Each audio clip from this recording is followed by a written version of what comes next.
इकडे आणलं. मग असं गाय बांधल्याच नाही तर त्यांनी, गाय तशाच सोडून दिला. ती तिथं पिवळं वावर आहे ना, तिथं गाय खायला. मग मी बघितलं, मम्मीला म्हणलं मम्मी बाग आपल्या गाय दुसऱ्याच्या वावरात गेले. तर पप्पा काय करेल तर मग तो आम्ही आलो तर मग तिथं असं उभारलेलं होतं. मग मम्मीनं बघितलं आणि मी गाय तिकडं बघायला गेले.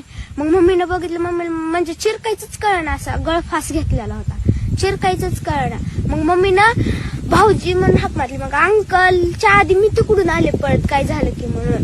मग अंकल आलं. मग मम्मीला एकट्याला उचलूनच गेलं, म्हणजे असं वर मुंटका करायला उचलना गेलं. मग अंकलनी ती उचललं आणि आजोबांनी आडकी त्यानं ती दाव कापलं. तू होते सवा होते, पण असं वाटतच नव्हतं असं गेल्यावर भेटते तर कसं पण येऊन भेटते तर मला. कसं भेटते असं म्हणजे लय लाड करतात. माझ्या भाऊन माझा लाड होता जास्त.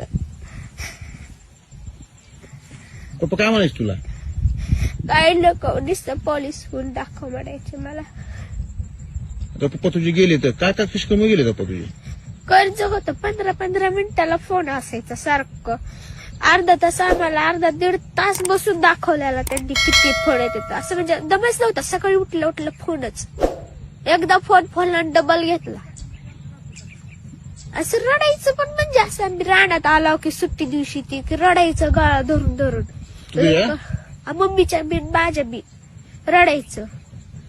मग त्यांना सांगा म्हणायचं कोणाचा फोन येतय काय होतंय, तर सांगत नव्हतं, गप्प बसायचं. असं म्हणजे सहन करायची ही होती त्यांच्याकडे.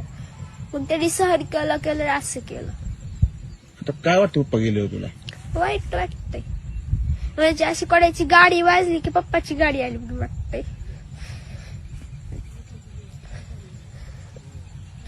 आता पप्पा स्वप्न पूर्ण करणार का तू? हो.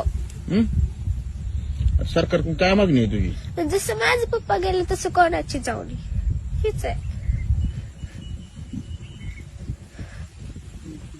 नुकसान शेतात झालं तुमच्या?